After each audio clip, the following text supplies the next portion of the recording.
अस्सलाम वालेकुम, मैं हूँ रज़वान असरन। अभी तकरीबन कोई 4-5 दिन पहले पाकिस्तान के अंदर 55 रुपये पेट्रोल की कीमतें बढ़ाई गई और अब फिर हफ्ता आ गया है, हफ्ता मुकम्मल हो गया है, क्योंकि गवर्नमेंट की जानब से ऐलान किया गया था कि हर हफ्ते कीमतों को रिव्यू किया जाएगा, उनके ऊपर नज़र षानी की जाएगी और तब्दीली की जाएगी, जो कि पहले महीने बाद होती थी, फिर उसके बाद 15 दिन बाद कर दी गई और अब हर हफ्ते यानी 7 दिन बाद। तो कल 7वां दिन है और ये पेट्रोल की प्राइसेस एक बार फिर बढ़ने के चांसेस मौजूद हैं। इसकी वजह यह है कि जो इनकी जानब से बहाना मारा जाता है, जो इनकी जानब से दलील दी जाती है, जो इनकी जानब से बात की जाती है, वो ये कि आलमी कीमतें जब बढ़ती हैं तो पाकिस्तान के अंदर कीमतें बढ़ जाती हैं। तो कम हुई तो इन्होंने कम नहीं की, अब क्योंकि दोबारा बढ़ गई हैं, फिर उनको मौका मिल गया, चांस मिल गया, तो अब ये दोबारा बढ़ाएंगे।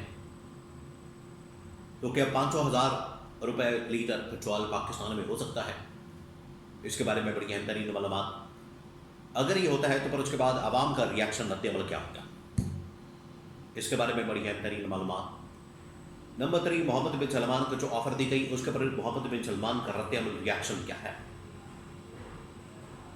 और ईरान के ताज़ा तरीन हमले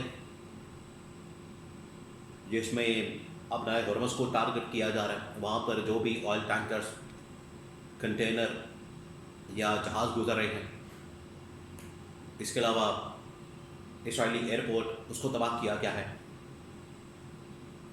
और यूएई के अंदर, सऊदी अरब के अंदर, यहाँ जो ममालिक के अंदर एयरपोर्ट्स मौजूद हैं उनको भी टारगेट किया जा रहा है, निशाना बनाया जा रहा है। तो उसके बारे में भी बहुत अहम तरीन मालूमात मेरे पास मौजूद है। 3-4 बड़ी खबरें हैं।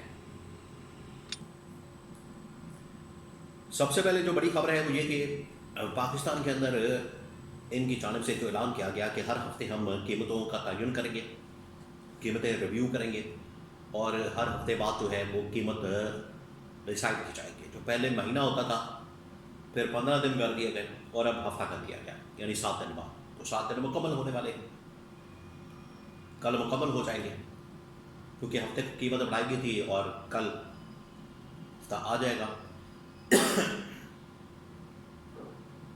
अब क्योंकि इनकी जानब से ये आर्गूमेंट दिया जाता है, इनकी जानब से ये कहा जाता है कि इंटरनेशनल मार्केट के अंदर कीमतें बढ़ी, लिहाजा हम भी बढ़ा देंगे। तो इस दौरान कम हुई, पिछले 1-2 दिन तो इन्होंने कम नहीं की, अब फिर बढ़ गई है। $100 फी बैरल ऊपर चली गई है, लिहाजा इन्हें अब दोबारा से कम करनी पड़ेगी, इन्हें बढ़ानी पड़ेगी। इनको बहाना मिल गया। अब ये मामला 500 से 1000 रुपये तक जा सकता है, और वज़ीर ख़ज़ाना औरंगज़ेब ने बाकायदा तौर पर इसका सिग्नल दे दिया, इशारा दे दिया कि हम कीमतें बढ़ाने जा रहे हैं, कीमतें ऊपर करने जा रहे हैं।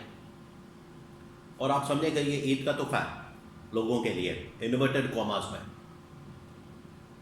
इन्वर्टेड कॉमा में ये लोगों के लिए ईद का तोहफा है। असल में तो ये महंगाई और बेरोज़गारी का ये पेट्रोल पम्प है, एटम बम है, जो लोगों के ऊपर मारा जा रहा है। तो लोगों की तबाही और बर्बादी फेरी जा रही है, और हालत ये है कि लोगों की जो ताकत है, ख़रीदने की क़ुव्वत, परचेजिंग पावर जिसको कहते हैं, ख़त्म हो चुकी है।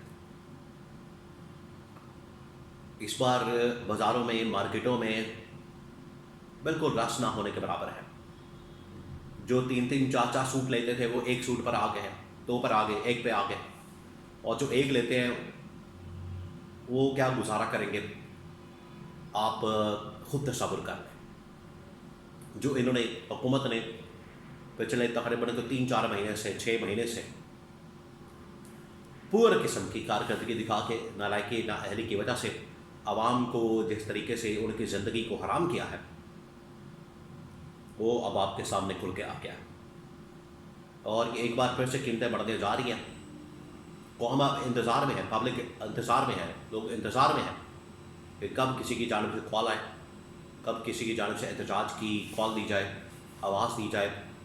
हम उसके पर लब्बाई कहने को तैयार हैं, पब्लिक बिल्कुल तैयार है, आवाम बिल्कुल तैयार है, क्योंकि उन्हें पता है कि जो हमारे साथ हो चुकी है مزید اب لوگوں کے اندر برداشت کی طاقت نہیں ہے، برداشت کی قوت نہیں ہے، مزید برداشت کرنا اب ان کے بس سے باہر ہے. یہ انہوں نے حالت کر دی ہے عوام کی. اور جو صورتحال بن چکی ہے، عید بالکل قریب ہے. عید جب بھی کوئی مذہبی تہوار دنیا میں آتا ہے اس موقع پر خاص ڈسکاؤنٹ لگا دیے جاتے ہیں، رعایت لگا دی جاتی ہے، قیمتیں کم کر دی جاتی ہیں تاکہ زیادہ سے زیادہ لوگ خوشیوں میں شریک ہوں، عام آدمی بھی سیلیبریٹ کر سکے. لیکن یہاں پر حساب الٹا ہے. اب آتے ہیں ایران کے تازہ ترین حملوں کے متعلق، لیکن اس سے پہلے محمد بن سلمان کے بارے میں آپ کو بتا دوں. محمد بن سلمان سے انہوں نے ڈیمانڈ کی، پیسہ مانگا، قرض مانگا 25 لاکھ پاکستانی فروخت کر کے. لیکن محمد بن سلمان کی جانب سے کیٹیگوریکلی انکار کر دیا گیا. انہوں نے کہا کہ کوئی اس قسم کی ڈیل، آفر، پیشکش قبول نہیں کی جا سکتی. اس کی وجہ یہ ہے کہ آپ کی یہ جو 2 نمبری ہے، آپ کے اوپر اب بھروسہ نہیں ہے. تو گورنمنٹ کے اوپر، شریف خاندان کے اوپر، زرداری خاندان کے اوپر، نونی پیپلز پارٹی کے اوپر محمد بن سلمان نے بھی عدم اعتماد کر دیا ہے. ادھر ایران کی جانب سے اب جو عرب ممالک ہیں وہاں پر امریکی جو فائنینشیل سینٹرز ہیں اور ٹیکنالوجی سینٹرز ہیں ان کو ٹارگٹ کرنے کا فیصلہ کیا گیا. دوسرا یہ کہ وہاں پر اب جو اس وقت اسرائیل کا ایئرپورٹ ہے، ایئرپورٹ کو بھی اب ٹارگٹ کیا گیا، نشانہ بنایا گیا. اور وہاں بھی ایئرپورٹ کو اڑا دیا گیا جو کہ بن گورین کے نام سے ایئرپورٹ ہے.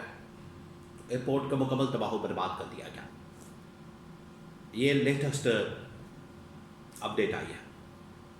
آلریڈی نیتنیاہو کے متعلق، اس کے زندہ یا مردہ ہونے کے متعلق افواہیں موجود ہیں کہ اس کو مار دیا گیا، اس کے فیملی کو مار دیا گیا، اس کے گھر والوں کو ٹارگٹ کیا گیا، اس کے بچنے کے چانسز نہیں ہیں. ادھر تباہی اور بربادی کے جو مناظر ہیں کچھ چینلز دکھاتے ہیں، میجورٹی اب سینسر ہے، نہیں دکھا سکتے. وہاں پر کور کرنے پر پابندی ہے، جانے پر پابندی ہے اسرائیل میں. لیکن ابھی تک کے جو مناظر سامنے آئے ہیں اس میں تباہی اور بربادی اور ہر طرف کھنڈرات بڑے واضح طور پر نظر آ رہے ہیں، جو کہ ایران کی فتح اور اس کی کامیابی کا بہت بڑا ثبوت ہے.